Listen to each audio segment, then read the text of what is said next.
revient aujourd'hui sur Ozias le Duc et on se retrouve au retour de son voyage en Europe qu'il s'est payé en 1897 où il s'est confronté aux tendances les plus modernes de l'art qui étaient à cette époque, fin 19e, l'art nouveau par exemple, et le fameux symbolisme qui vont profondément marquer l'artiste. Évidemment, ça va assez de pair avec la philosophie de l'artiste qui voit la beauté dans les petites choses très simples, qui révèlent évidemment, selon lui, des dimensions extraordinaires et universelles. Il a aussi cette conviction que l'épanouissement humain est possible, est atteignable grâce à la beauté, grâce à l'harmonie et bien sûr grâce à l'art.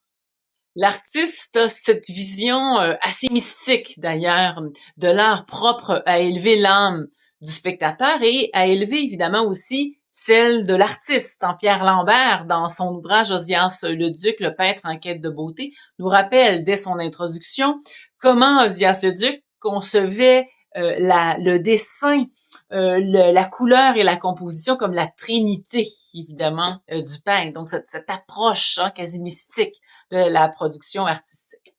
Bref, à cette époque, fort de tout ce bagage, il va nous offrir des paysages absolument fabuleux dont les plus célèbres datent probablement de 1913 à 1922. Je dis des paysages, mais ce sont surtout des fragments de la nature de Saint-Hilaire, entre autres plus rarement des vues panoramiques.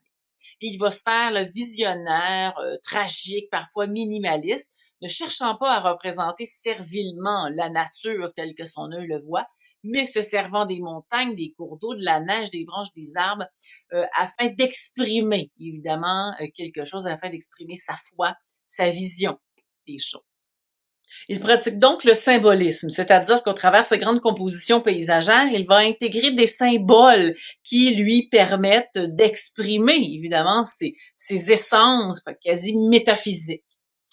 Toutefois, le symbolisme est souvent difficile à déchiffrer puisque ces symboles sont souvent très subjectifs de la part du créateur. Heureusement, chez le Duc, nous avons accès à une certaine portion de cette subjectivité puisqu'il a laissé quelques écrits, bien sûr, et il a prononcé aussi, majoritairement dans les années 30, certaines conférences dans lesquelles il nous exprime, par exemple, il considère le symbole du nuage, par exemple, comme un passage entre le monde terrestre et le monde céleste.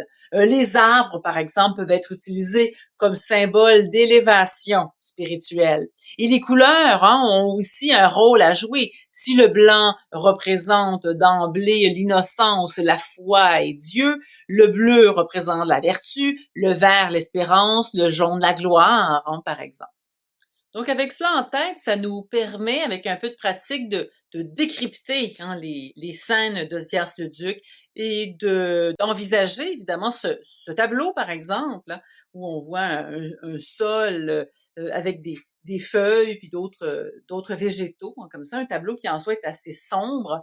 Ça nous permet de l'envisager comme l'annonce d'une mort saisonnière, d'une mort de la nature, puisqu'on est en fin d'automne, et c'est ça qui est en train de s'abattre, bien sûr, sur la campagne, sur la nature. Ou ce tableau en fin de jour qui présente une composition fascinante où l'on perçoit le monde terrestre baigné dans les ténèbres, un monde presque sans issue, comme le suggère le pan rocheux qui bloque complètement la vision. Et puis soudain, au travers ça, une échelle qui se distingue, que l'on gravit.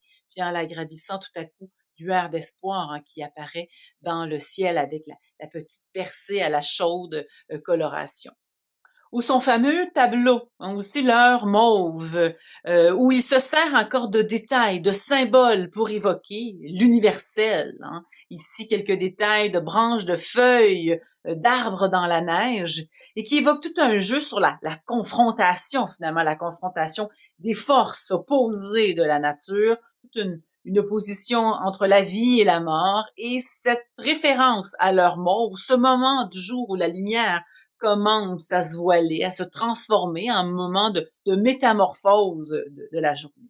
Donc, cette scène d'hiver avec sa coulée de neige qui, en soi, semble être une œuvre très grave, froide, mais annonce donc ce changement à venir, cette heure mauve, donc l'espérance. L'espérance de quoi? Du printemps, hein, par exemple, avec la belle couleur dorée appliquée sur le froid de la neige. Certains ont vu aussi dans les branches une échelle à gravir, évidemment, pour élever notre âme. D'autres pourront y voir une couronne d'épines évoquant les difficultés, évidemment, sur le parcours vers le salut. Donc, on voit à quel point il est fascinant, ce Leduc, hein, combien il est profond aussi, et qu'il a réalisé bien d'autres choses que de la peinture de décoration d'église. Il a à cette époque un succès sans pareil, des commandes, des tableaux qui lui sont achetés, etc. On voit comment tout ça se conclut dans la prochaine capsule.